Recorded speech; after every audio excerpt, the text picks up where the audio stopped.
Hi there, you're listening to Unnatural Selection, the show about newsy type stuff and things. My name is George. My name is Tom. And my name is Adam. And with our that was a slight a little glitch in the matrix there. And with our powers combined, we are Unnatural Selection. Make sure you visit us at our salubrious home on the web, unnaturalshow.com. That rather threw me off. Thanks for that, Adam. Adam introducing his own latency into this web chat. Sorry, I was just... Sorry, my brain was just... I was literally buffering and my brain was thinking of something completely unrelated to this, which... Yeah, it shows how focused and ready I am to deliver a good hour and a half's worth of content focused, into your ear holes. Focused and ready to deliver a strong hour of content. Yeah. Focused and ready. Yeah. Do you care? Did you bring enough abstract thoughts that weren't what we're about to talk about for the rest of the class? I have abstract thoughts to go, forever. Name one. Yep. Please do. How did the 1.6 sign fall off my car? I don't know. The 1.6. What? Yep, well, it's backwards on the camera. Okay, what was it? No, it looked right on our camera. It's flipping it. Okay. It's adjusting it for our viewing pleasure. What's the 1.6 for?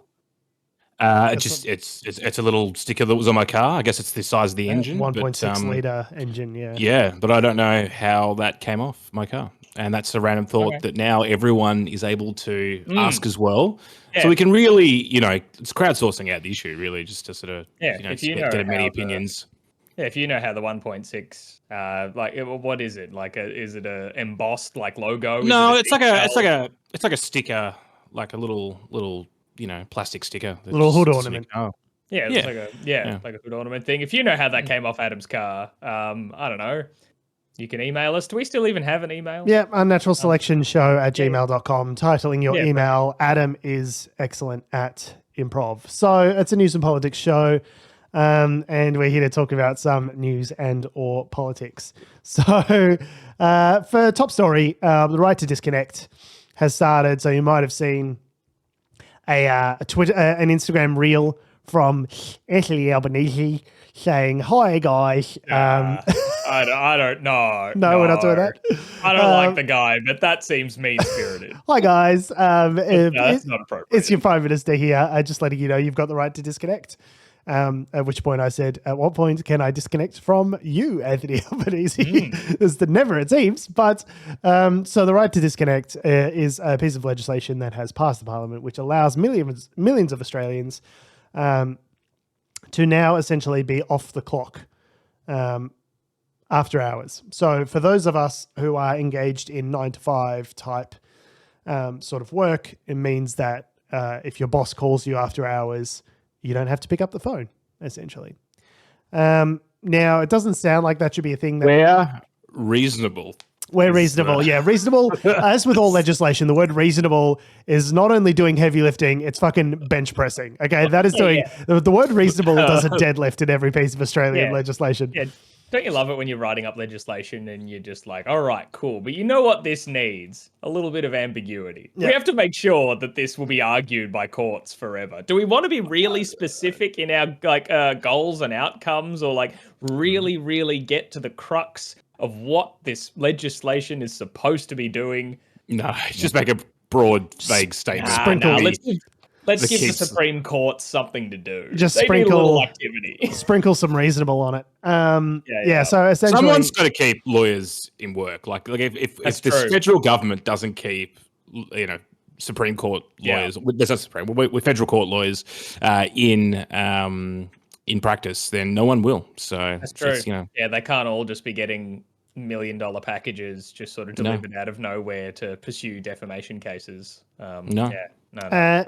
Porter can do that. Speaking of lawyers, I do wonder how this particular right, which has now been enshrined in law, will affect lawyers. Lawyers are famously, my sister's a lawyer. Always on. And basically they work all hours under the auspices of reasonable overtime. Again, that word reasonable, doing some heavy lifting there to say not only is reasonable overtime all the time, but it equates to, a good sort of 70, 80 hours a week of work. So... Well, it does. What it's saying is, so it's not really necessarily affecting overtime. If overtime is still a part of your job, you're still expected to do it. But what they can't do is like you have to organize that overtime prior to 5 o'clock on a Friday. And what they, in theory, should, depending on your contract wording, should not be able to do is contact you at 7 o'clock on a Saturday and say, hey, can you do this thing by Monday morning or whatever it may be? But like anyone who's worked in a law firm knows that that's exactly what happened. Not only are you expected to work outside of regular work hours as part of the reasonable overtime, quote unquote, of your contract, you're also contacted out of hours all the time to undertake reasonable overtime. So I'm curious as the legal profession, which one might argue is most closely situated to the law and should thus have the best understanding of it.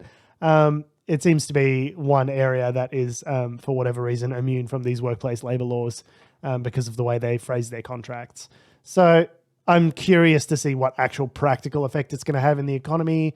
Like, I mean, presumably, like, your boss contacting you and saying, hey, we need you to switch shifts, like, that seems like perfectly reasonable contact out of hours to me. That's fine.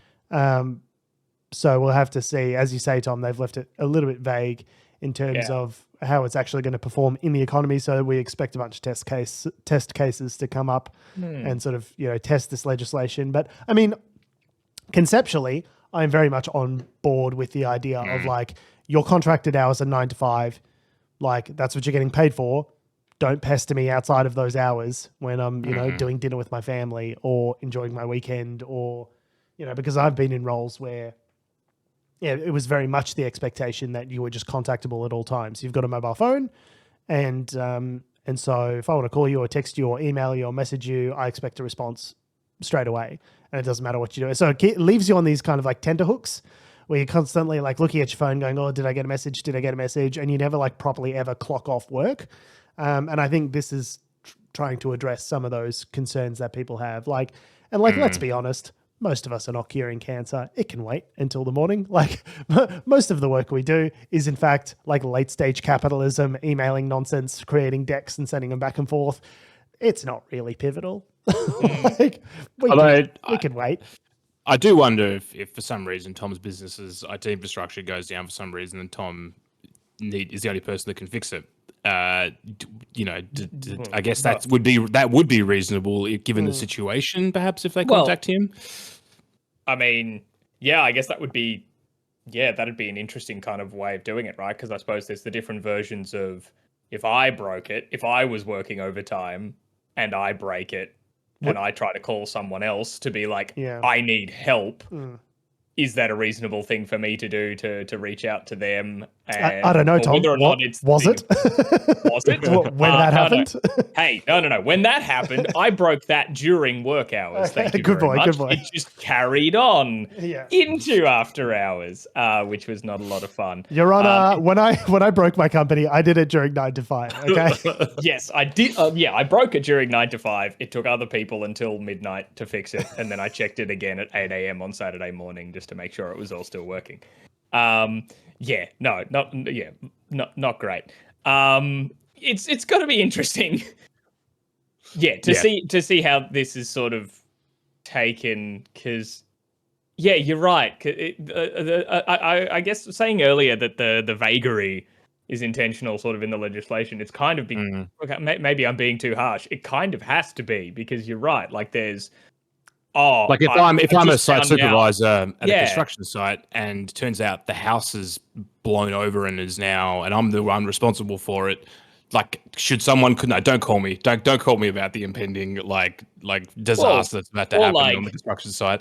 Don't call me. Or like if I'm the employer, Adam, you're starting in the morning, but you've just broken your leg and it's nighttime and told me, and I'm like, shit, I need someone in the morning. I'll call George because Adam's broken his leg.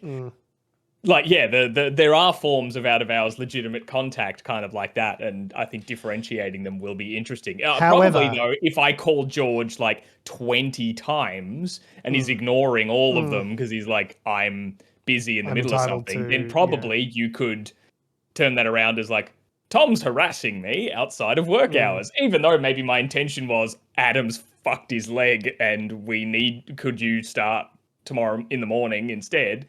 I don't know. As someone who is not a manager and currently has no direct reports, though, anything that makes managers' lives more uncomfortable, I'm okay with. As a rule, if they need to think twice before sending a message or having a phone call at an inappropriate time, like, and they go, "Oh, am I going to get in trouble?" Just a little bit of anxiety in my superiors makes me happy. Not my current superiors, obviously, they're lovely, but I can certainly think of previous employers that could have used a little additional discomfort before contacting me out of hours. That would have been great. Yeah, very fair.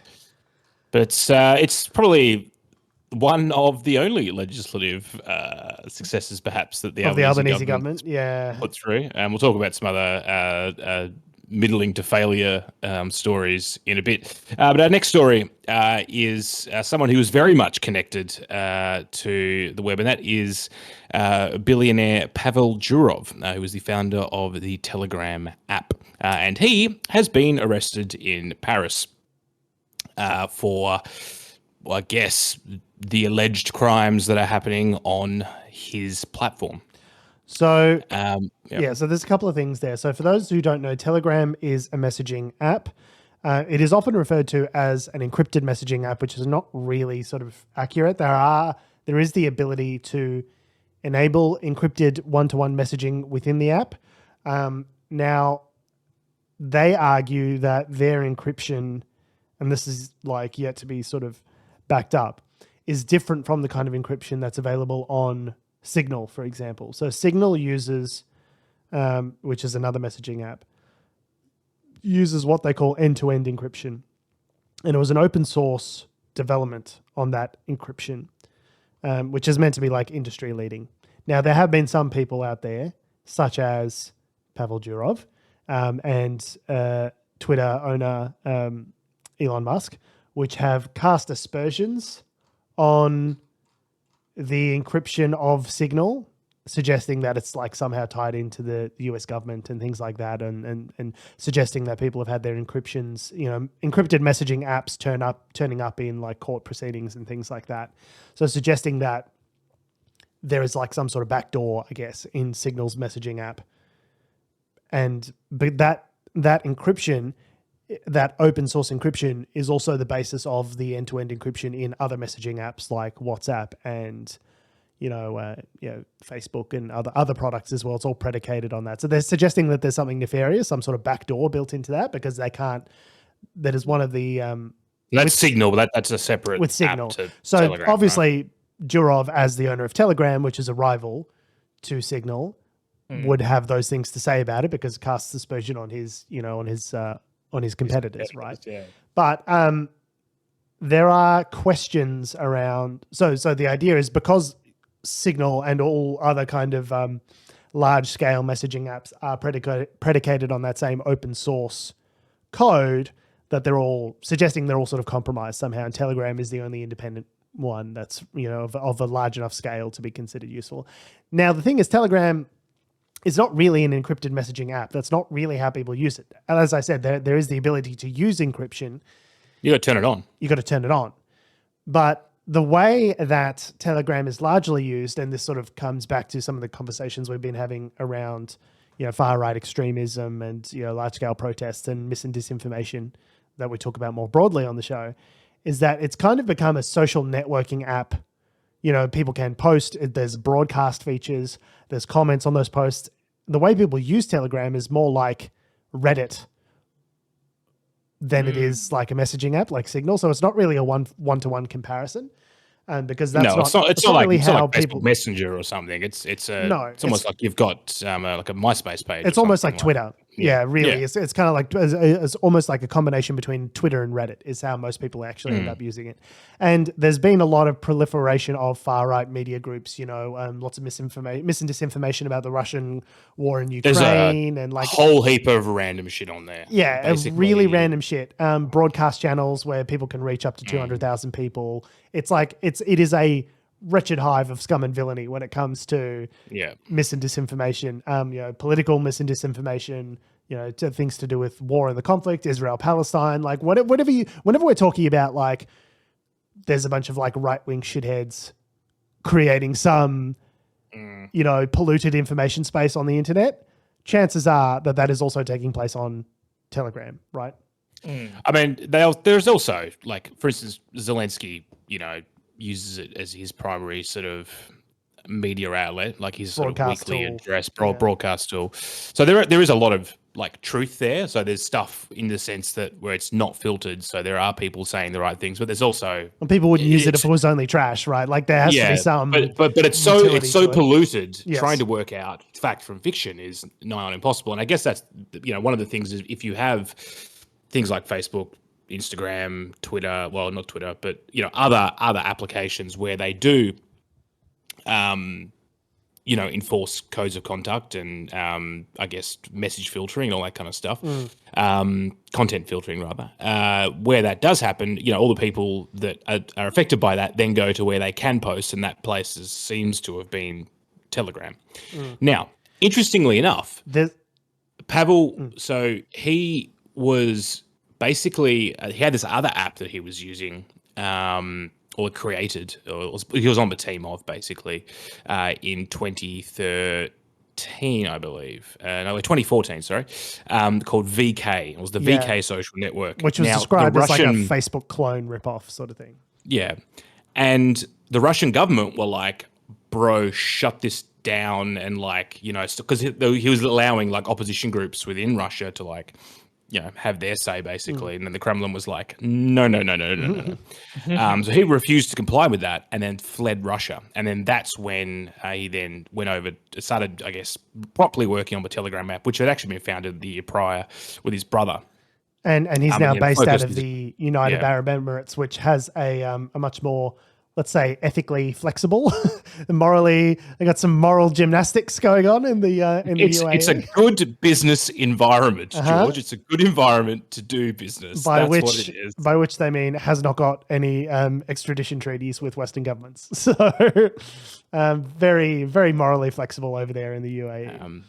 So he's actually a French citizen, and for some reason, like, he would have known that he was probably wanted. He's then flown back. So he knew that there was an investigation in France being undertaken as investigating child sexual abuse material on his platform. And I guess he got cocky and was like, I'm going to go to France for business anyway. And they arrested him at the airport, which I guess he was not expecting. So he's being held in France, and they're going to determine whether charges are going to be brought against him as a result of that. There's from the 404 media article that I saw, there was it seems like the allegations that have been levied against him to date are really to do with cryptography, and sort of not necessarily, even though the group that arrested him was enforcing like child safety, the allegations that have actually been levied against him haven't been to do with child safety. They've been with regard to the use of pushing his cryptography software, which is a little bit concerning because it kind of suggests that, like, do we think that if Mark Zuckerberg visited France, that he's going to get the same treatment? No, probably not, but like, he absolutely has services between Instagram chats, Messenger, WhatsApp, which have end-to-end encryption available in there as part of their services. So it's like, they also have picture recognition software, which they see if a picture, if they see a body part, they're like Instaban. Basically, the AI just goes. So Facebook is much more active on trying to weed out child sexual abuse material. It's by no means like not perfect, good at that necessarily, but they are making an effort to try and address some of that. But like, it is interesting that it's not like child abuse material charges that are levied against him. It's about the cryptography. It's about the encryption of his service, which is interesting. So here's a question for you, Tom. Do you can you separate does the founder of the app, one of the founders, co-founder, does he have the moral responsibility to police the use of the app when the express purpose of the app is to not have it being something that can be policed? Well, I guess that's the you've just opened the can of worms, which is the old question of, are they publishers?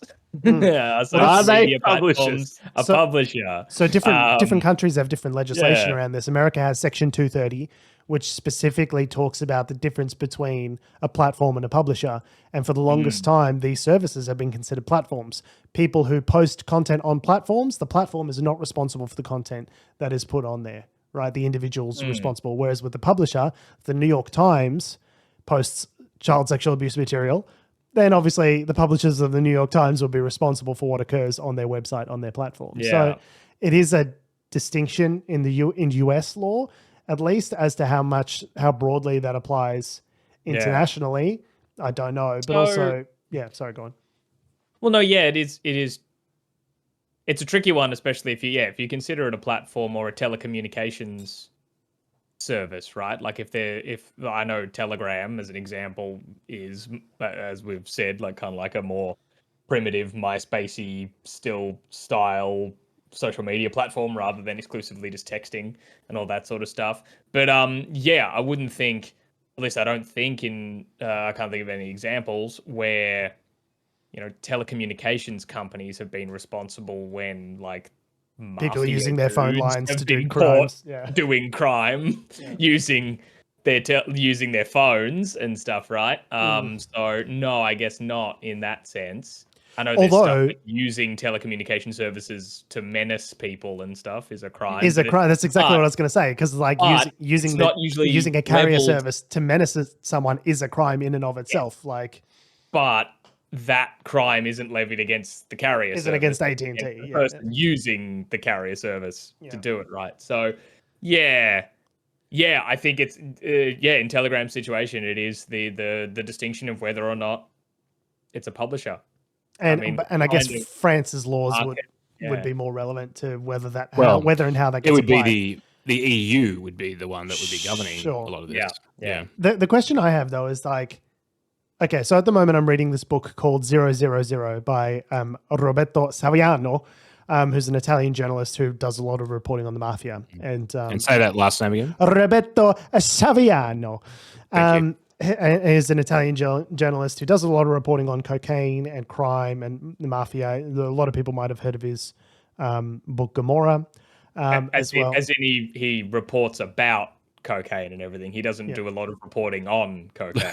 He might. He I don't know. He's not just Scarfacing in the big pile and then gets to writing. He may be. Look, he does seem to describe with a great amount of alacrity this sensation of being on cocaine, so he may have, but I'm not sure. Research purposes. For research. It's a research budget. My research budget, you would not believe. So, and he talks a lot about how encrypted messaging apps like Signal, like Telegram, are really are responsible for an explosion in crime and drug trafficking, in child sexual exploitation, all these sorts of things. So I do think there is some merit to the government's going after these messaging platforms. I'm in two minds about it, because like when you read this book 000, you get a sense for how much crime is actually being conducted under most people's noses that we just have no idea about in the name of advancing the material interests of cartels and drug dealers, right? So I'm sensitive to that, and that's bad, and we should probably not do that.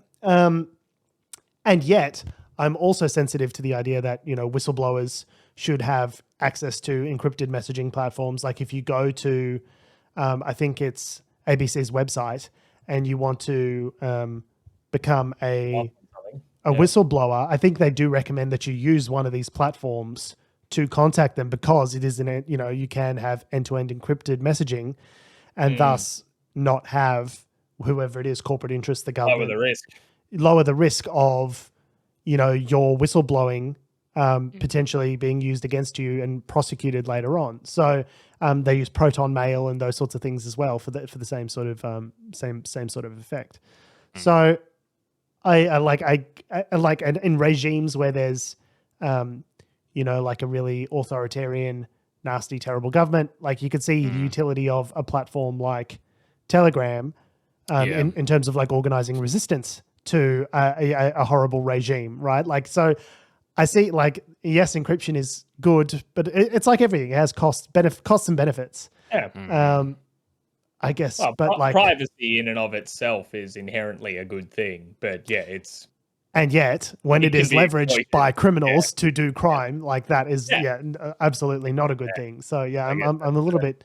I don't know. I'm a bit conflicted. I certainly wouldn't say I'm a free speech absolutist like, Elon Musk. I say, any kind is of... he a free speech absolutist? Well, he certainly presents himself as such, but then will have like rules on his platform that's definitely run counter to free speech absolutism. Just tweet the word cisgender and watch what happens. Yeah. So... and like, the freedom of people to advertise on his platform, companies to advertise on his platform or not, doesn't seem to be one of the freedoms that he respects. What, having sued some of those companies who withdrew advertising from his platform just last week. So, I'd say Elon Musk's track record has been mixed with regards to free speech. But regardless, like, it is a very complicated situation. And I think the billionaires like Elon Musk seeing platform owners getting arrested, I think that probably puts the fear of God into them more than anything else. They're like, no, we're billionaires. You can't arrest us, like freedom of speech. That's not supposed to happen. I mean, the thing is, even if you, let's say, for some reason, Telegram all of a sudden is forced to comply with various measures, there'll just be another app where they'll just the wretched hive of scum and villainy, as we said at the start, everyone will just move to the next thing, and that's what Telegram was. Telegram was just the next thing.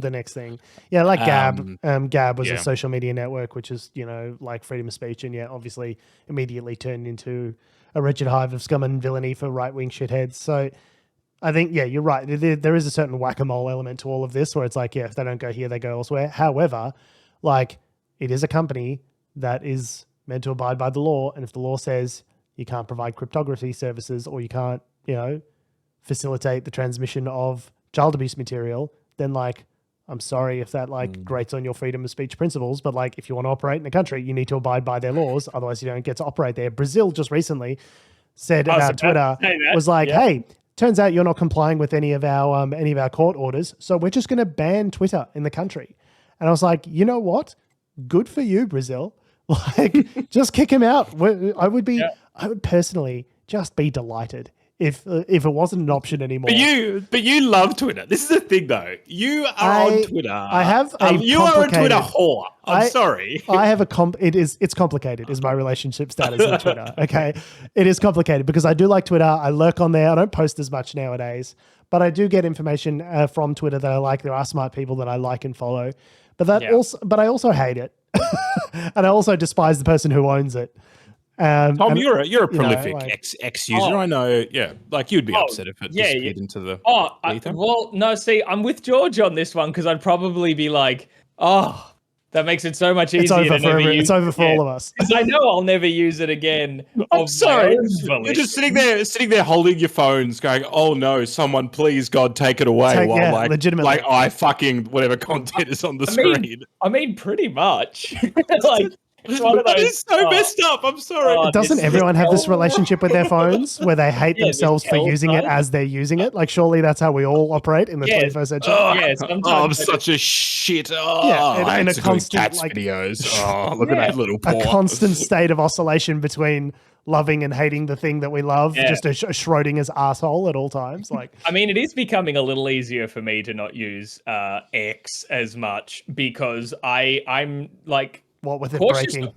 I'm cautious to open it in public because its algorithms seems to go like, you follow these people, but would you like this rather sexually explicit meme? Or here's just some porn. Here's some hentai.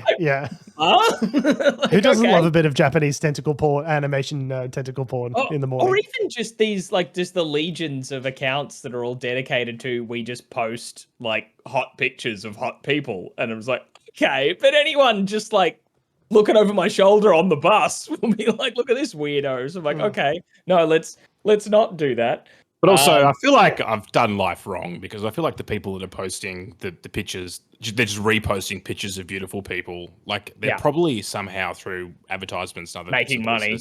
are making money out of it. Oh, well, passive income for them. That this whole thing of Brazil telling Twitter to go fuck itself. Although I think now they're in negotiations again, so clearly the not bluff worked, and Elon's like, okay, let's talk. But when it was looking like Twitter was going to be banned in Brazil, because I think they were given a 24-hour deadline or something, the sheer number of accounts I saw posting being like, well, it's been fun. I'm like, is fucking half of X run just on in Brazil? Like, you just see, like, the boys from Brazil. All these people, like I don't remember if these are the exact ones, but ones like no context, the good place accounts and stuff. They're like, well, it's been fun. Like, yeah, I was like, oh, you're in Brazil too? Is all the content mills in Brazil? I had no idea I was on Rio de Janeiro Twitter. That's a surprise to me. Holy shit. But no, yeah. Anyway, Elon Musk sucks. Ban Twitter. Come on, do it. I would, Free me. That is a dog that I would be happy to put down. Twitter. It's just like, you do get something out of it, but also at the same time, I would have. It's because everyone else is still kind of on there. So if everyone else was elsewhere, then that would be fine as well. It's just like that's where the things happening are. So I both love it and hate it at the same time. I'm actually much better nowadays at not. Like I used to post on Twitter a lot, especially just like yelling at various ABC political programs like Insiders and Q&A and things like that. But nowadays I'm just kind of like, I'd say I'm actually not on Twitter as much anymore. Like Reddit is probably... You have a son and other things to focus on. I do, You have a life. It's certainly my internet, shit posting consumption has decreased substantially, but it's never gone. I'll only post on something like Twitter if either I'm outraged enough by something and I feel I can express that point rather succinctly, but I have to be pretty outraged, or if there's just something that I think is gold that the people need to hear from my brain. Like when my wife showed me a video of this guy putting, you remember Beyblades?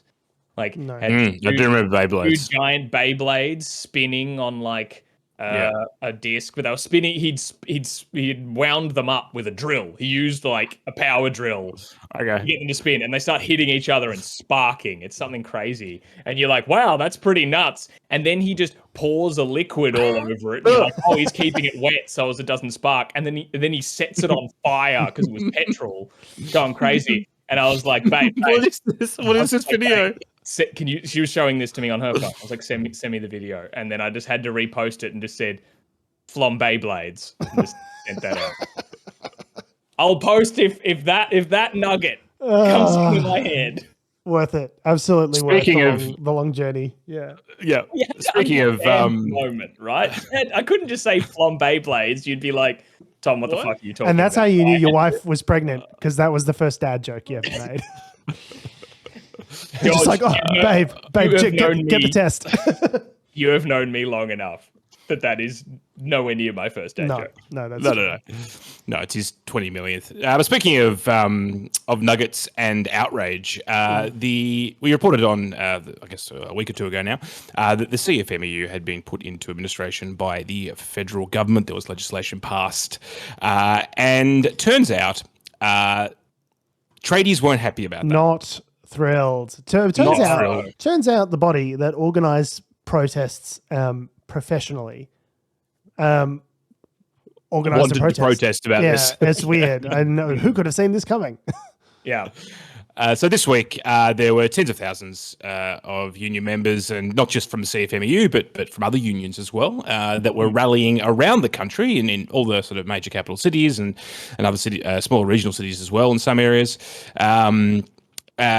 Basically, protesting the fact that the government has put the union in administration. This is ostensibly sort of been turned into an issue of around sort of freedom of speech and the right to associate and to have unions, and that how does despite the corruption and alleged corruption and illegal activity within the CFMEU, that it should still be allowed to exist and be able to operate and have any assertions proved in a court of law is kind of what all of these. Maybe you don't force them into administration prior to conducting an investigative process or anything like that. Like, I don't know what evidence they may or may not have had when they made this decision, but it's kind of like, if it hasn't been... It definitely feels like the sort of thing that if Labor sort of had their druthers, or maybe a previous iteration of Labor, they would have said, we're going to commission an independent inquiry and then we're going to take the recommendations based on what that inquiry says. Rather than this time around, they're like, we saw 60 Minutes and we're just going to take a hatchet to the union. Like, as you said, Adam, like last week, none of these allegations have necessarily been proven in a court of law from what I understand. So it really is just a case of like, oh, okay, we heard bad stuff and we're just going to legislate against the union. And turns out the union wasn't thrilled about that for whatever reason. I've heard a lot of anecdotal stories of the kind of stuff that they're alleging. So I'd be like, I am personally, me, Tom, am 99% sure that it's true. Everyone's heard anecdotal evidence of, corruption in unions. Like, it is a liberal talking point to a certain extent. Then charge someone. But then have the cops do an investigation and then charge someone and, bring the allegations to court and have them, judged by a jury of their peers. Like, we have a legal system for this, So, and this is further fanning the flames. Channel 7 Spotlight wanted to have their piece of the pie, and they managed to get an exclusive with John Setka, who's the former head honcho at the CFMEU. One of the allegations he made, quite explosively, was that there was a deal. There was a deal that if I resigned, I'm paraphrasing his words and his intonation, but that if he resigned, then there would, then the union would be saved, basically. And he was angry because the deal had basically been reneged on. The government, of course, turned around and went, none of that has ever happened. We deny all allegations. Presumably, part of said deal would also be keeping your fucking mouth shut and not going on Spotlight and talking about it, John. So. But it is interesting because, the government's obviously, when these allegations came out, they've tried to play, I wouldn't say 4D chess, let's say 3D chess, which is just chess. They've tried to... It's just kind of chess where maybe for some of the moves, you just move to another side of the table. 3D chess, otherwise known as chess. Just chess. So they've tried to play chess and they've gone, well, hang on. They've thought 2 moves ahead and they've gone, well, Liberals are going to smash us on this. So we'll try and take away their talking points by being, taking a strong affirmative action. Yeah. But in doing so, they've then pissed off their entire base. Yeah. Which is one of the largest unions. Yes. It is the Labor movement, which stands for organised labour. That's what the Labor in Labor stands for. What? And so in that void, the Greens have stepped up. And all of a sudden, what's the terminology that you use all the time, George? Hero of the Soviet Union. Hero of the Soviet Union. Yeah, for anyone who hasn't seen the Chernobyl show, anyone who throws himself on the pyre immediately becomes a hero of the Soviet Union. What's his name? Max Chandler Mather, I think it is, isn't it? Who's one of the more outspoken Greens members, was seen at a rally, basically, with all these very angry-looking tradies, sort of grabbing onto the Yanks and was on crowd of Greens voters. No, not the usual crowd of Greens voters, but was at the rally and was basically supporting, the concept for due process. Now, all the media decided to then go to Max Chandler Mather and be like, "Bro, what are you doing?" And then he's like, "Well, it's just about making sure there's due process and yada yada yada."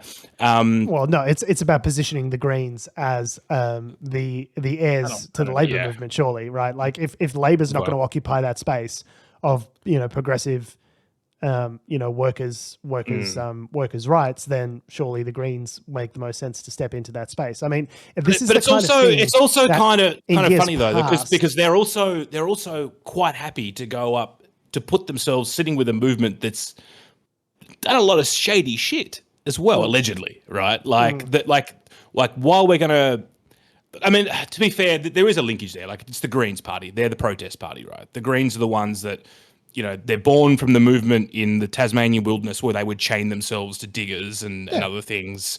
It's a movement that comes out of organised protest, so it's hardly surprising. But the thing is, it's like if Labor was feeling a little more emboldened, if they weren't trying to do this Ming Vase small target strategy, they wouldn't be abandoning their core constituencies in these ways. Like, the union is your power base. Like, I understand that, you might think it's a bad look to be associated with them.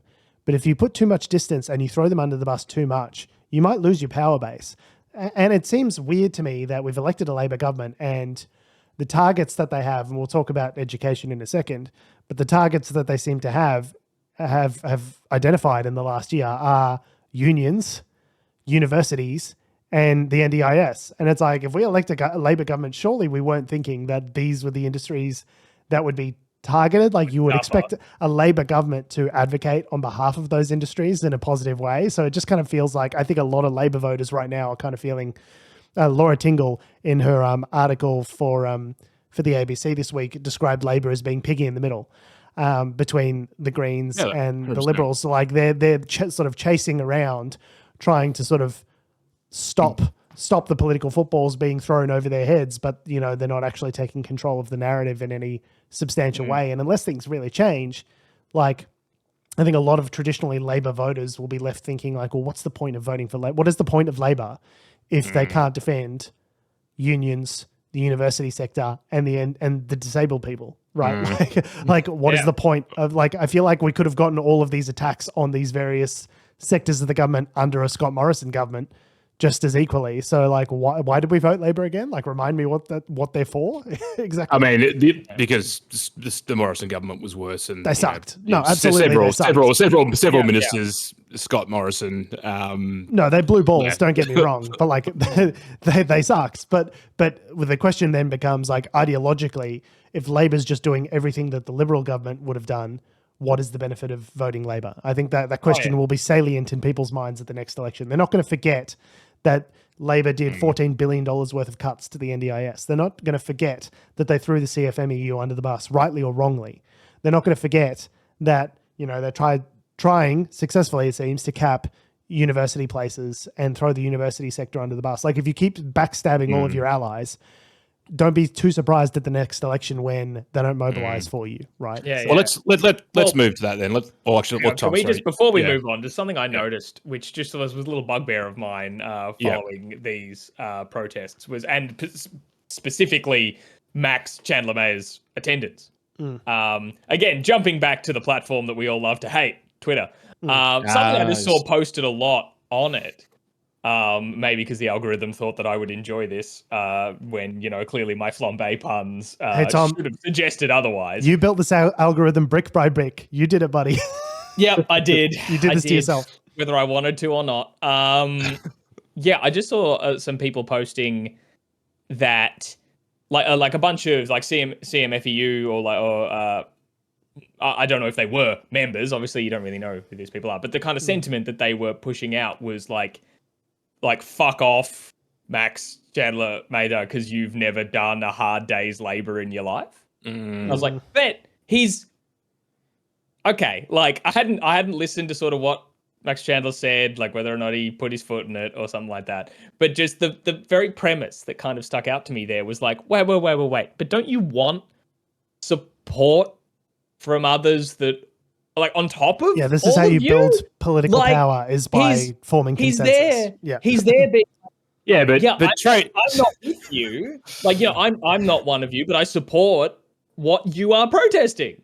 But Bob the Builder hates greenies, though, Tom. No, that's the problem. But see, that's wild though. Like, sure, they might hate the Builder. Greenies. Doesn't get that concept. He's just like, Can't they get the enemy of my enemy is my friend? Kind of mentality. Like, it just sort of seemed weird that they were like, I've been working hard labor jobs for 30 years and I've fucked knees whilst you work at a desk.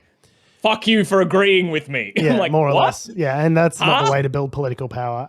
But like, if you listen to the point that Chandler Mather, I don't know how to pronounce that, Chandler Mather made, was a pretty salient point. So, the quote, "This is an attack not just on construction workers, but on every worker in this country because Labor has set a dangerous precedent. What they have done is handed every future Labor or Liberal government a blueprint on how to seize control of any trade union or civil society association they don't like and crush it. And that is disgraceful. And yeah, that is absolutely correct. Like, that is a point. They've provided a blueprint. Any union we don't like in future, we can use this same blueprint to turn around and basically just disband a union, more or less, if that's what we want to do. And that's not good for democracy. Workers. Yeah, or democracy. Yeah, I think I said it last week when we initially talked about this. It was like when the news broke that, like, regardless of my personal beliefs of how corrupt the CFMEU may or may not have been, that when the news broke of them putting them into administration, my thought was, I wasn't aware that they were able to do that. Yeah, that's that true. they could just without a crime, like charges or something being laid of, like, you know, if there's serious, like, if there are charges and like warrants and things laid for like embezzlement or something, like, of course, like businesses can be dissolved down, or have their license revoked or whatever. Yeah, but I didn't realize they could just do that on their feelings. They can't, I guess, until they legislate the power to themselves. That says to do it. So yeah. You can legislate anything. But look, to be clear, this hasn't been tested yet in the High Court, and I have heard rumblings that this is going to end up in the High Court, depending on who wants to fund that little endeavour. But yeah, I mean, they haven't shut the union down. They've put it in administration, which I guess means that they force it to go into. They have to accept they have to accept administrators, which to do the whole process of. They've taken control of it, essentially. I guess as to how independent the independent administrators are is, it's another question. So, very kind of scary. The more you think about it, actually. The Greens aren't wrong. If it was a Liberal government that was doing this, behind them there. If it was a Liberal government that was doing this, the news media would be freaking the fuck out right now. But because it's Labor that's doing it to themselves, it's kind of like a how sad, too bad kind of thing. You know, if it was Scott Morrison doing this, you better believe that every egg on Twitter would be tweeting about this constantly, would be freaking the fuck out. Same with the NDIS. If the Liberal government announced $14 billion in cuts, there'd be protests in the street. There'd be, hell to pay as a result. But because Labor's doing it to itself, it's just kind of like, oh, well, yeah, it is what it is. But that's by design, though, in terms of why they've made the policy, is that they can get away with it because it appeals to the more conservative base the Labor that are now Labor voters because they don't like Dutton. Quick aside. So my wife works in the grant space, writing grant proposals and getting money from governments. And it was something that she noted, that whilst there was a Liberal government in place, there were a lot more grants and proposals that featured funding for specifically women's issues. And the reason that she thought that might be the case is because the Liberal Party, as a rule, is less good on women. And she noticed that there was a dearth of those kinds of funding proposals available when Labor got into power, because obviously they didn't have the same kind of, they didn't need to prove themselves as much in that area. People were less concerned. So ironically, it's like, because Liberals are bad on women and they need to go out of their way to prove themselves, they make more of a show of putting out grants and money and funding for women's only activities, being her area is women's health, than Labor, who feel as though, we're all good on that front. We don't need to win women because we already got women. So it's like we can deploy our money elsewhere. It's like, so what is the benefit of actually electing a Labor government, one wonders? Yeah, we don't have to worry about women. We fixed it. Yeah, we fixed it. We're the ones who fixed it. Sorted. Speaking of fixing it, the new Education Minister Jason Clare has announced a new policy this last week. Well, a new move, I guess, where the federal government will be capping international student numbers at the university and in the university and vocational education sector.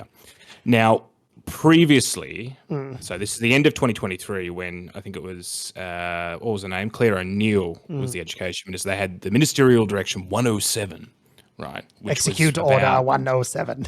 107. So, and the point of that, and the reason why they did that was that we need to try and address the population issue, and we're going to try and get rid of, I think at the time it was let's reduce shonky providers, I think was the concept.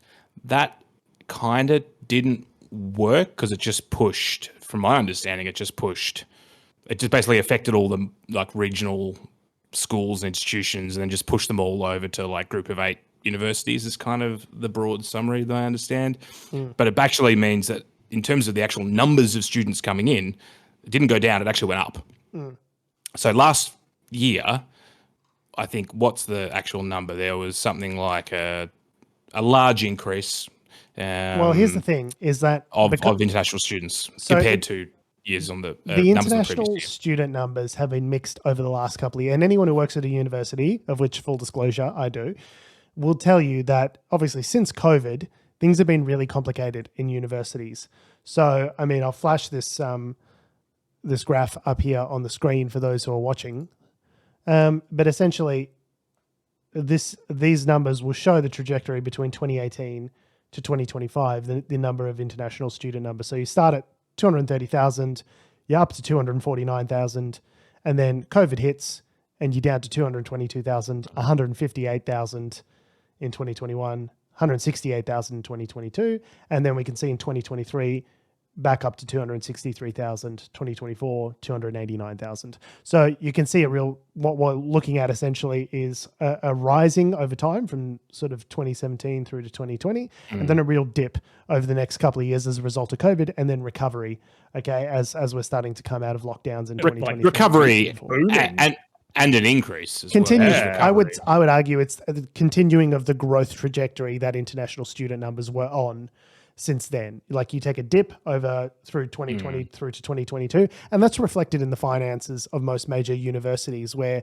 they became unprofitable over that time. A lot of universities, had to go into their endowments, had to pull money, had to, cut jobs and cut back on services because those international students provide the bread and butter for these universities. So in years past, when we had a sort of flourishing university sector under Gough Whitlam, and the universities was completely paid for by the government and all that sort of stuff, universities weren't obliged to develop other streams of revenue. Since sort of the Howard years, really, is when things started to start looking very different. Neither side of politics since the Howard years have chosen to fund universities properly in the way that they need to be funded in order to get the outcomes that they want in terms of, I think they wanted 80% of people with a qualification by 2050. And it's just like, that's not going to happen if you keep cutting, international student numbers, because as I said, international students are the bread and butter of universities. If we're not going to get the money that we need out of state and federal governments for these programs, to run these programs domestically for domestic students, what we can do is we can charge international students a packet and have them come over and they pay for their courses directly. And that has been the model that has enabled the universities to sustain and grow over the last 20 years in lieu of adequate government funding. And basically what the government's saying now is like, how sad, too bad. We don't want all these immigrants, so you guys are going to have to make do. And what the Universities Accord is saying is that around 15,000 jobs are going to be drained out of the university sector over the next couple of years if those proposed changes actually take effect. Because basically... Well, without an increase in government funding, yes, that'll but they're describing it as worse than COVID, is the pull quote, right? Like, and COVID was pretty bad for the university sector, let me tell you. So I think a lot of people in the sector are rightly freaking out about this right now. So my understanding is that they want to cap it at 270,000, but the way that breaks down is kind of complicated. So depending on the kind of course you're doing, depending on the type of university you're at, and how much, basically depending on those factors will depend on your student cap, and the actual student cap will be set by this yet to exist sort of arm's length organization from the government. Where they will say, well, you're this, but appointed by the government, where they will say, well, this university for this course, you will be able to have X number of places. So there's actually two elements to the reforms. There's the number of international students, and then there's also new caps that they're wanting for domestic students as well. So prior to this, the system that has been in place has been flexible number of dollars. Basically, the government says each institution can get a maximum of this number of dollars from us, the government. And where those students end up exactly is kind of up to you. What they're saying now is they're starting to talk in terms of places. The amount of places that you get will be dictated by the government and will be dictated in terms of certain sectors. Like we want X amount of students in, and basically the government wants a more top-down control type approach as to where the university deploys their resources. So they don't just say you get X amount of millions of dollars from us. They say you get whatever, 10,000, 100,000 places, and we get to tell you where those places are.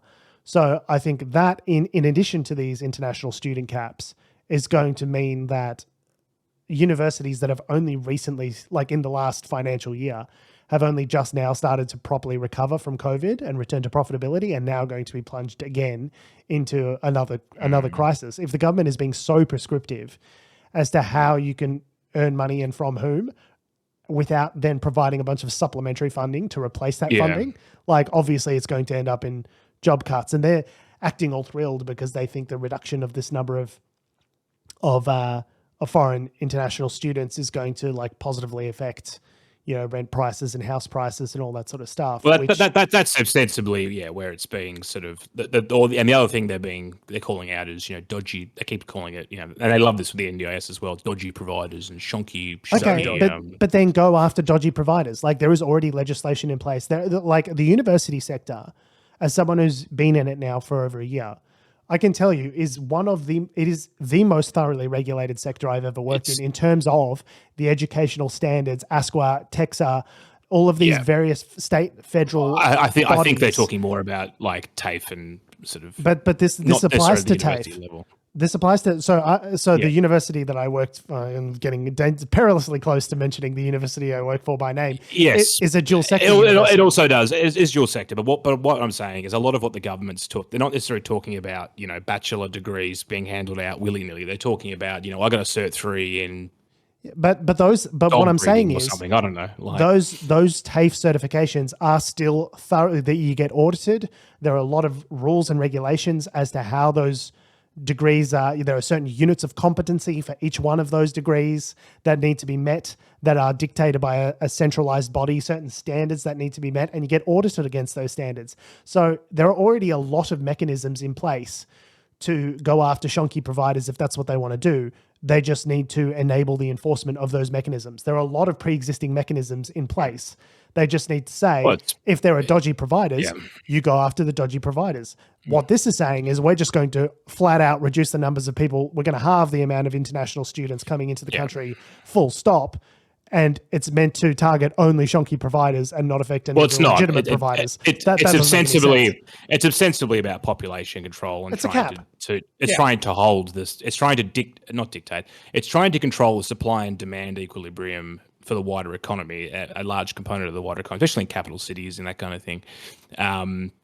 That's why they've already legislated. They've already given a ministerial direction that hasn't worked. Student numbers went up.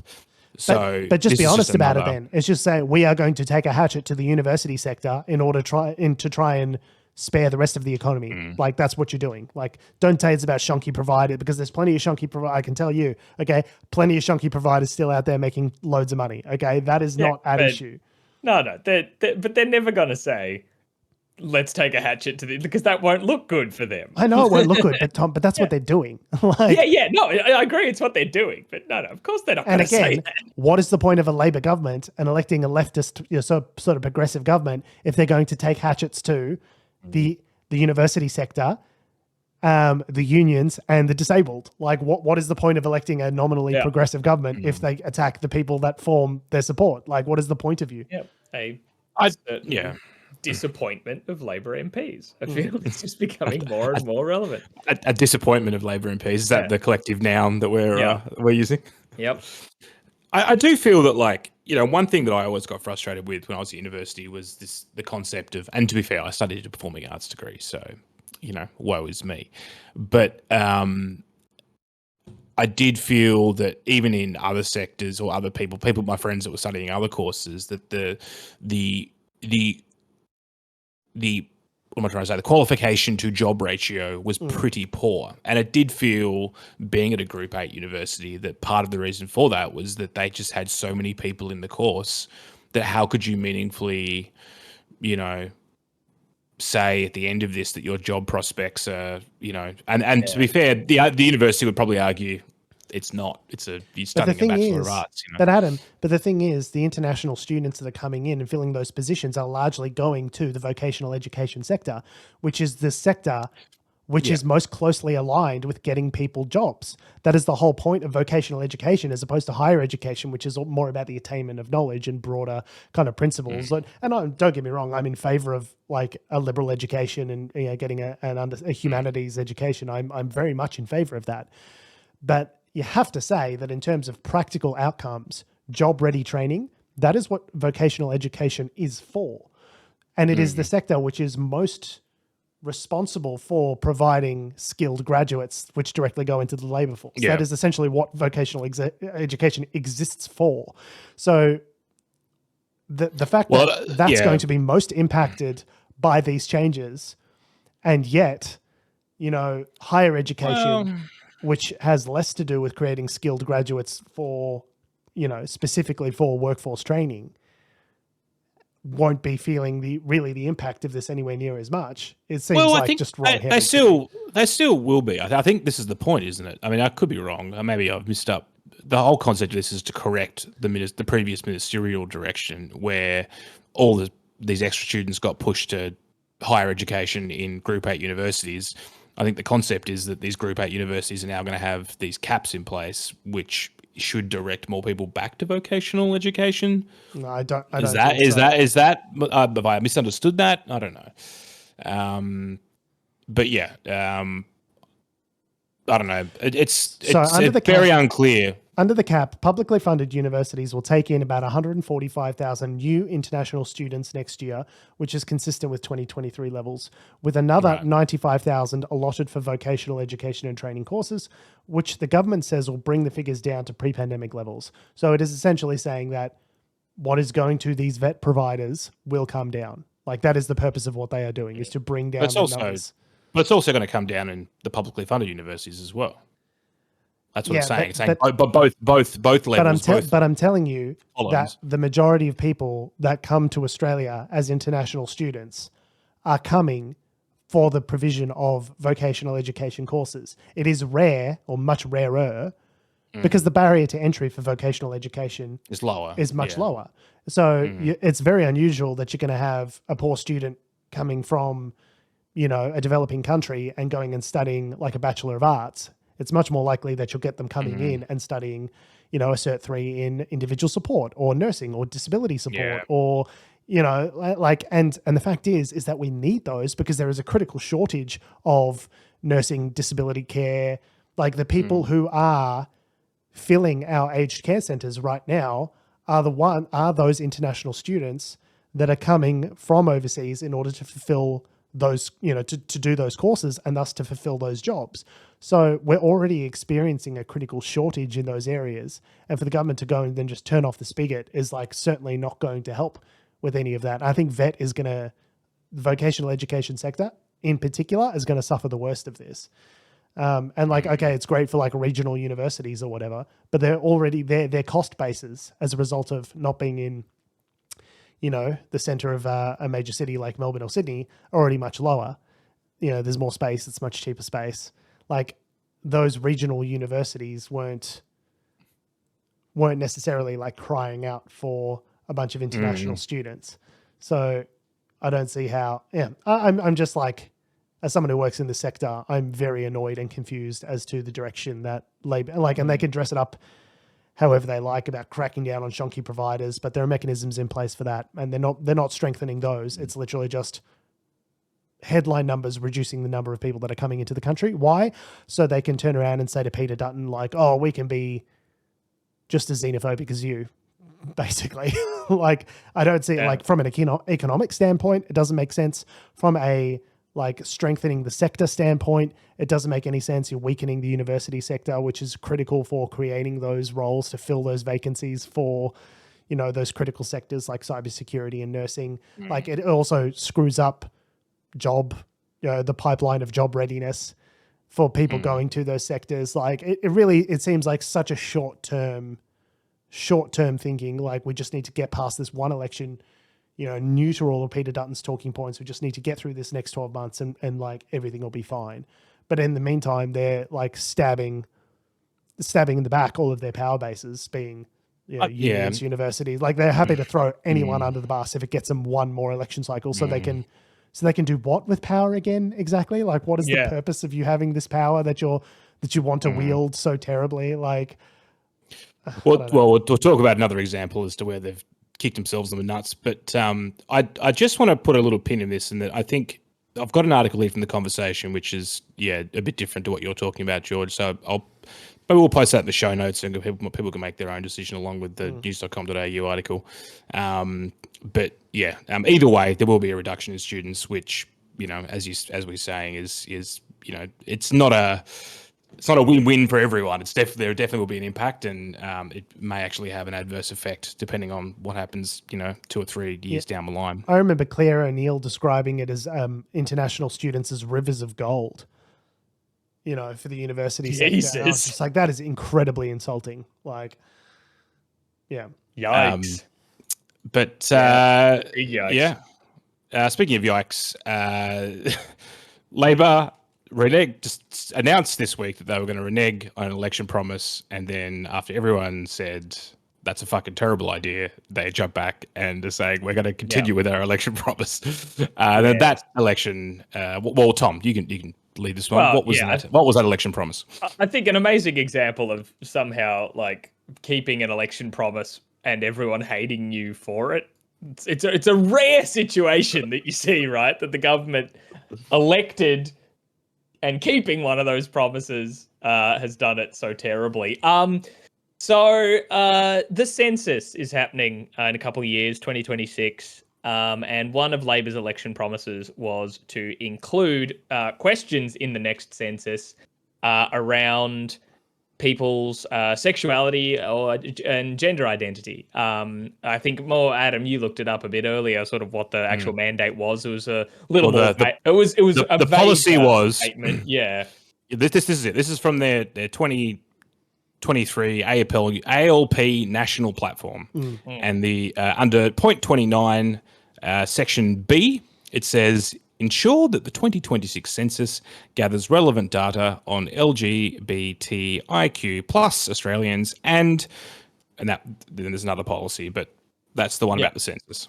Yeah. So, which means that, in previous censuses, whatever the plural is, they haven't really been gathering the data of, if the people in the household on that night are gay, bi, or if they're trans, or any of those sorts of questions. So that data hasn't been being gathered, which is useful data to have because queer people exist and maybe we should know about them. Yeah, as Peter Drucker once said, what gets measured gets managed. And certainly the whole point of the census is to get an understanding about the level of people that are in the society, and thus you can provision accurately services and resources for those people when the need arises. So if we don't understand how many queer people there are in the community, well, then obviously they're not going to get the kind of resources that they're probably entitled to based on how many of them there are, right? So and just so a real no-brainers in the sense of like if we're going to be expanding the census, that seems like a no-brainer thing to include. It's remarkable it wasn't there already. But anyway, at the start of this week, so the Labor government announced that in the upcoming testing of the census questions, because they test them. I'm not quite sure what those tests involve, but anyway, they're preparing for the 2026 census. There's a math section, multiple choice section, and and still graded improv. There's an oral component as well. So they're testing the questions, but they announced that they weren't going to include any questions in the 2026 census testing around sexuality or gender diversity because they weren't going to have those questions in the 2026 election census, unlike what they said they would. To which everyone went, you fucking what? This was one of your platforms. Why aren't you doing that? And I believe Jim Chalmers, the treasurer... I've got the quote here. I'm not here to flag that. I'm here to explain how it got here and why. He said, quote, "We want to avoid the nastiness and weaponization of these issues," unquote. He said, thus ensuring that these issues would be nasty and weaponized. Yes, like it sort of hang on. You are not.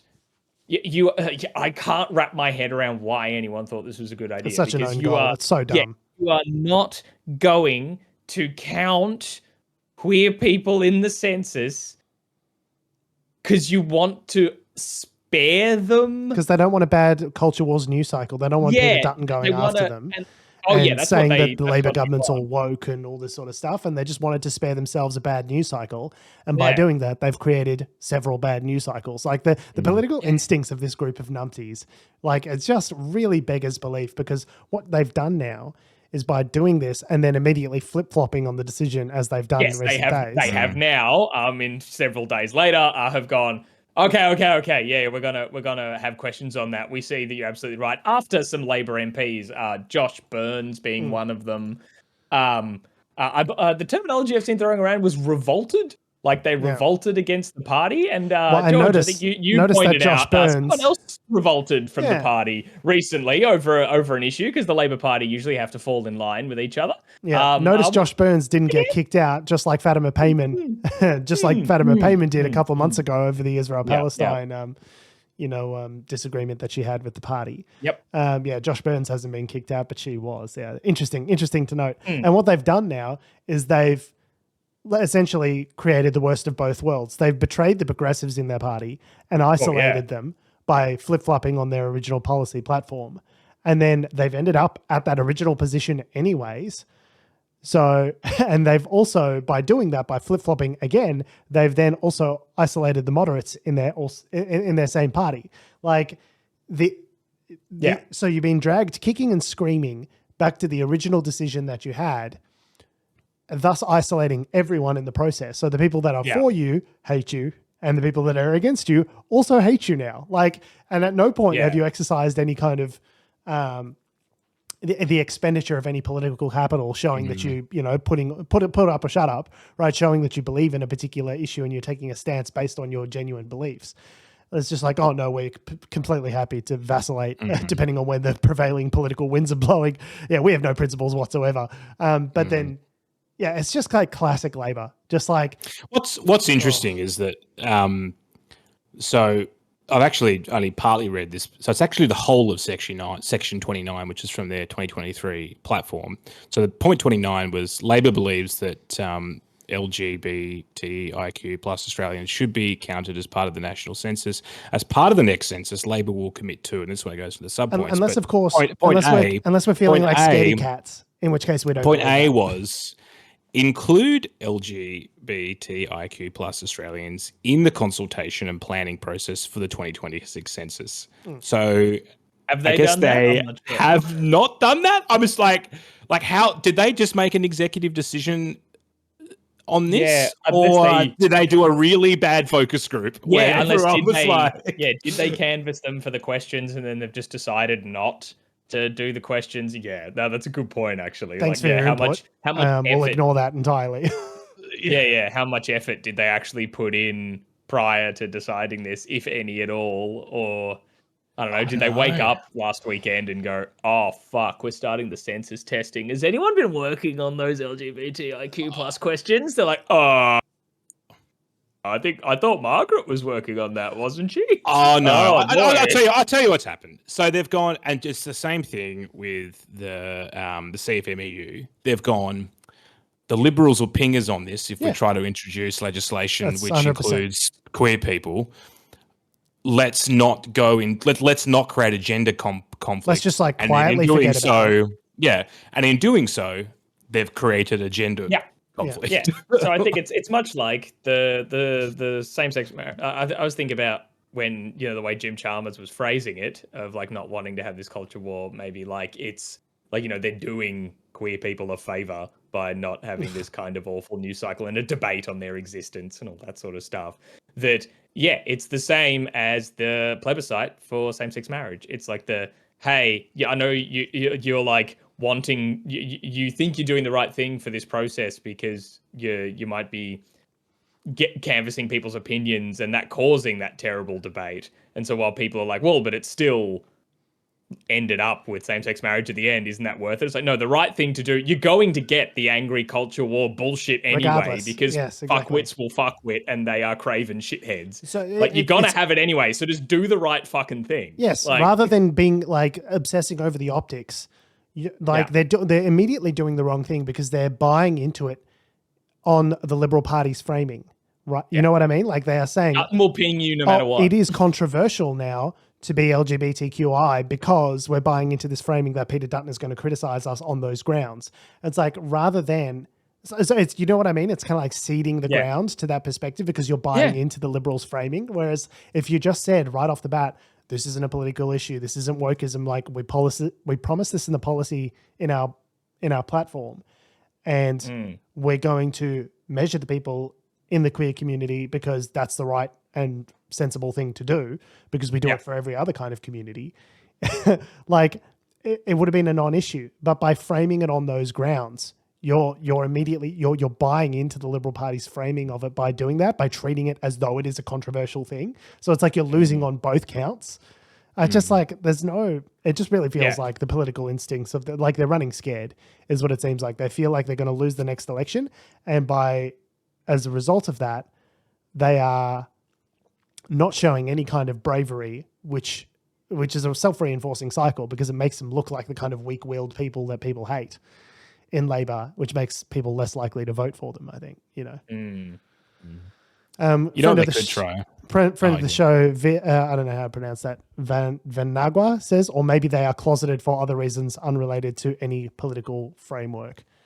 I'm not sure who he's referring to there as being closeted, but maybe a little bit of extra context on that might be good. It just seems like classic kind of Labor, the exact thing that people criticize the Labor Party for, that kind of weakness and not being wishy-washy and not standing up for their principles. It's like the Liberal Party is going to get you on that as well. Like, you can't win. Yeah. They're going to call you socialists and communists, and they're going to call you woke regardless. So you may as well do some woke shit, and like get caught trying, as Obama used to say, because they're going to call you all that stuff regardless. So don't play on their terms. Oh. Indeed. Yeah. You know what they could do though? They could launch a new suite of trading cards. We do a whole bunch of NFTs. Yeah. I mean, that's never backfired for anyone, has it? No. Certainly not Donald Trump. So, people might be aware of presidential candidate and future prison-inmate Donald Trump. He has mentioned that, yes, as Tom and Adam mentioned, he is releasing a second round of trading cards, digital trading card NFTs are priced. A second round of trading cards because there was a first. Yes, priced at a very reasonable $99 USD per card. But there's also some benefits this time around which you may not be aware of. So let's listen to Donald's pitch. This is your favorite president, Donald J. Trump, with some very exciting news. By popular demand, I'm doing a new series of Trump digital trading cards. You all know what they are. We've had a lot of fun with them. It's called the America First Collection. 50 all-new stunning digital trading cards. It's really something. These cards show me dancing and even me holding some Bitcoins. Bitcoins are not things you hold, Donald. Yes, thank you, Tom. That's exactly what I was about to say. This is like the biggest like AI like dross, AI slop kind of graphics that like Captain America. What? You mean these weren't hand drawn? You mean these weren't? They didn't commission an artist. I don't know why it bothers me so much. A bespoke digital trading card experience. No, it looks like his Iron Man wearing Captain America colors, and then they've just like whacked Donald Trump's head on it. Like it's just unreal. It is like actually amazing how many like terrible things of modern society that this one move has hit. Like it's got Donald Trump, cryptocurrency, and then the Marvel Cinematic Universe. maybe so, and that sort of stuff. But then also the AI AI generated images, like scraping actual artists' data, along with burning the Amazon rainforest to the ground to power the supercomputers to do it. Like all those things. It's all the bad things. In this shitty trading cards collection. Here's the best part. I'm doing great things for my Trump digital card collectors. First, there's the real physical Trump cards. Purchase 15 or more of my Trump digital trading cards and we'll mail you a beautiful physical trading card. So all you need to do is buy 15 $99 NFTs and we will send you one physical card. So all you need to do is spend $1,500 US and we will send you a piece of plastic in the mail. No. I mean, yes, that is crazy. But I know I'm doing the cardinal sin of I am Googling something. It's an investment. It's an investment in your future. It's an investment opportunity. I mean, people saying like spending fucking $1,500 or something to get one trading card. I mean, just like from one of the earliest Google results I found here, like a Black Lotus card from Magic the Gathering sold for like $540,000. So people spending that much on trading cards is not unheard of. And yet, just as disappointing. It's really, I think, quite something. Each physical trading card has an authentic piece of my suit that I wore for the presidential debate. And people are calling it the knockout suit. I don't know about that, but that's what they're calling it.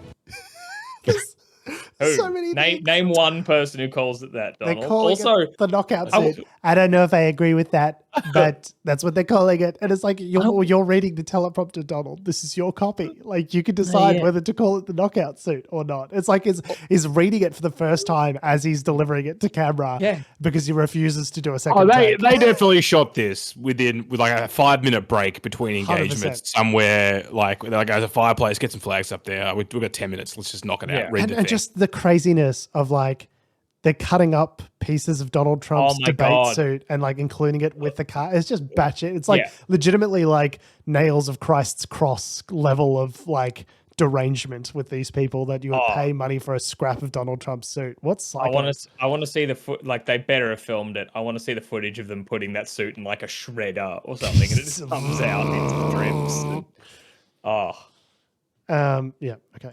So we'll cut up the knockout suit and you're going to get a piece of it and we'll be randomly autographing 5 of them, a true collector's item. This is something to give your family, your kids, your grandchildren. Number 2 is to purchase 75 of my Trump digital trading cards and you will also be invited to join me for a gala dinner at my beautiful country club in Jupiter, Florida. We really have tremendous dinners with my collectors. Have a lot of fun together. We're going to have a good time. So for a mere $7,500, you two could go to a rubber chicken dinner at one of Donald Trump's lukewarm average Florida resorts, and at which he may or may not be present. A rubber chicken dinner at one of his rubber chicken resorts. Holy shit. Sorry, I just burst out laughing because immediately after that they had another one of those AI looking images of Trump doing the Uncle Sam like point pose. They have nothing like him. But they have him. They have the guy. They could just get him to pose for that photo. Like, why are you creating AI images to promote your candidate? Look like Efficiencies. Yeah. No. But you have the candidate. You could get real images. They can't just use like just a real image of Trump. He has to look like hot Squidward. Like that just has to be the vibe that he's giving off. Oh, Christ.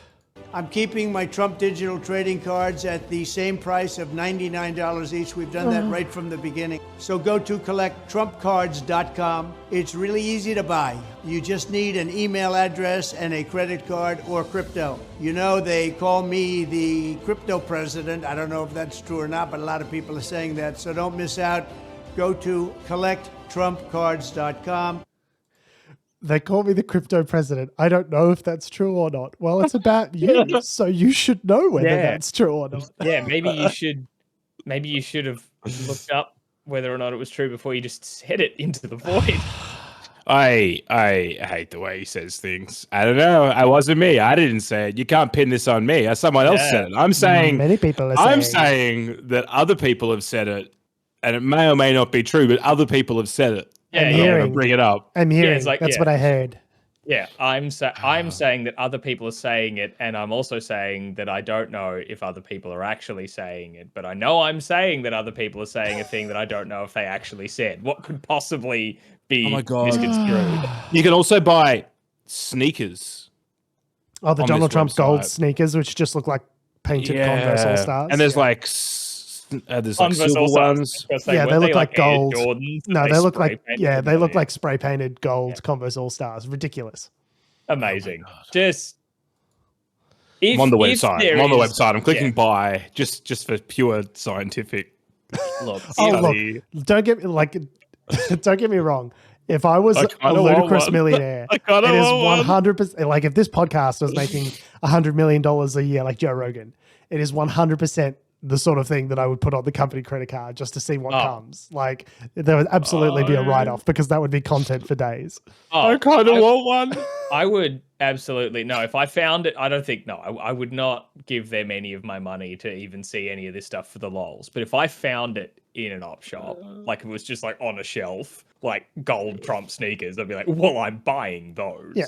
Like at this like op shop. There's a package here for $24,750 American dollars. So you get 2 ultra VIP dinners and 2 VIP cocktails with the president. Wow. President. So you get the cocktails with the president. Again, you get the sneakers. He famously doesn't drink. You get the sneakers. You get the trading cards, obviously. You get 2 pairs of sneakers. And you get 250 trading cards, digital ones. Okay, physical ones. So nothing. Shut up. Kind of want one. Well, for every 15 that people purchase, you get 1 physical. So for 250,000, I should be getting a fair few physical. I'm not going to do those maths immediately in my head. I don't know if you get a physical. Maybe you do. Oh, you do. You get 2. You get 2 limited edition physical trading cards, but you get 250 digital ones. The limited edition ones is the part of the suit that the fabric comes from, like a special part. Yeah. Like do I get like that part of the ass? Do I get like the seat of his suit is in those cards? Like what makes them more special? I want the one that he got shot in and get a bit of blood on the material. A little bit of DNA. Donald Trump DNA. We're straying dangerously close to dangerous territory here. No, that's great. Dangerous. Like little bit of ear flesh in mine. Yeah, I want that just like in the little bit there. Speaking of bodily fluids, RFK Jr. So there's been so a little while ago, RFK Jr.'s daughter gave an interview where she talked about her father's interaction with a dead whale's head. Not what you're thinking, based on what George just said. Well, yeah. So okay. So the long and short of it is Kennedy cut off a whale's head with a chainsaw in or around 1994 after finding out that it had washed up on Squaw Island in Hyannisport, Massachusetts. His daughter Kick Kennedy told Town and Country magazine in 2012. So the allegation, a whale washed up on the beach and he cut its head off with a chainsaw. How do you know where a whale's head begins and ends? That's my next question. Probably where the chainsaw goes through is the beginning and end of it. Yeah. So he allegedly bungee corded it to the roof of the family's minivan and drove it to Mount Kisco, New York. Quote, every time we accelerated on the highway, whale juice would pour into the windows of the car and it was the rankest thing on the planet, Kick said during the interview. Quote, we had plastic bags over our heads with mouth holes cut out and people on the highway were giving us the finger, but that was just normal day-to-day stuff for us. Roll the windows up. Yeah, I don't know why the windows were down. Why are you like fucking self-asphyxiating? Like, you know, basically like doing the whole plastic bag over the head like you're kidnapping or suffocating somebody with mouth holes cut open. Like the plastic bag is no longer juice tight if you cut a hole in it to breathe. Yeah. Roll up the windows, man. I have so many. It's like they thought through it.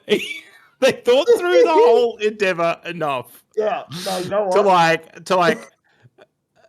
There's been thought, like it wasn't like an impulsive thing. Like there's been some thought into this endeavor where they've like, we'll have to get the roof rack out and we'll have to get the bungee cord and like it'll smell. So we'll bring some plastic bags, but we won't roll up the windows. Yeah. You know what? I think the plastic bags part, I refuse to think they thought about that in advance.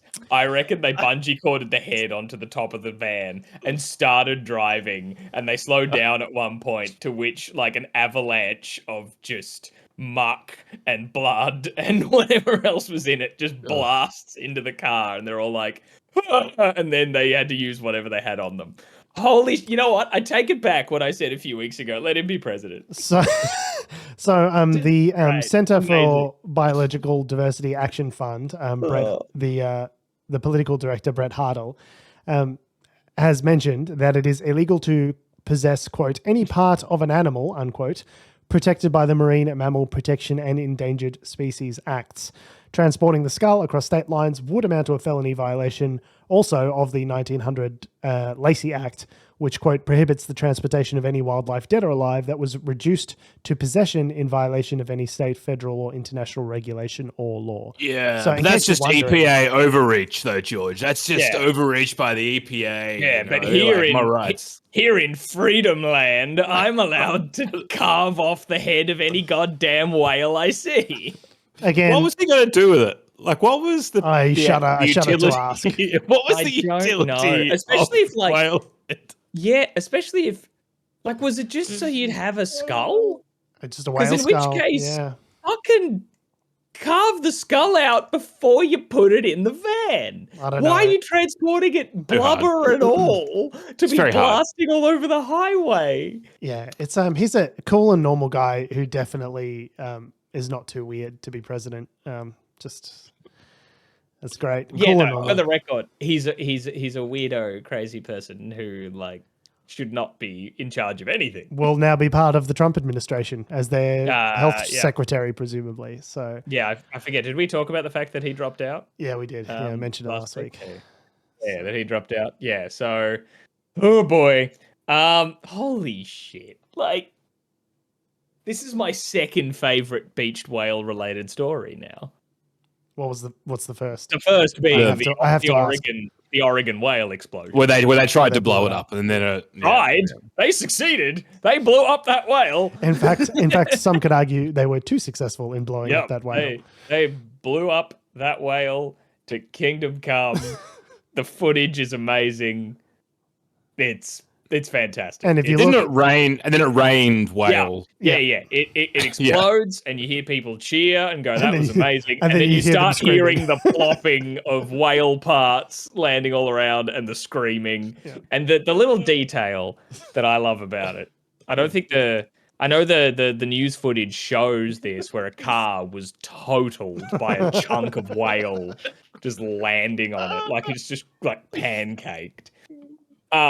Which is funny in and of itself. But if you listen to the Dollop podcast, did a great little like one of their small episodes just about the Oregon Whalesplosion, as they call it. And the car that got pancaked belonged to a guy who was like a demolitions expert, who went to the guy setting the dynamite to be like, "You're blowing up a whale, huh? I think that's too much dynamite. That's gonna be bad." And the guy's like, "Fuck you, don't tell me how to rig dynamite." And he's like, "Okay, well, all right. When are you blowing this up?" They're like, "Tomorrow morning." He's like, "I'm gonna be way down elsewhere there when you do that." And he was, but his car wasn't. He left it in the parking lot. Incredible. So I will include a link to that Dollop episode in the show notes. It's brilliant. Whalesplosion is the name of the episode. Don't listen to it while driving like I did, because I started just like pissing tears with laughter, and it was probably dangerous. Speaking of pissing tears, we are, and we always will be Unnatural Selection. Make sure you visit us at our salubrious home on the web, unnaturalshow.com. Make sure you follow us on all the bullshit social medias that have, do, or ever will exist. At our handle at Unnatural Show. That's on Facebook, Twitter, YouTube, Instagram, and mother flipping TikTok. Make sure you follow me on Twitter and Instagram at George Tsipos. You can follow me on Twitter at Tom D. Heath. And you can follow me over to my new Telegram channel, where I'll be posting whale-only content. Whales. Please. My only whales. Yeah, just Wales. Only Finns. Yep. Wales. No, I like the country, like Wales. I'm just gonna be posting about Wales. Right. Yeah. Nice. Thanks for listening, guys. Love your faces. We'll see you next week.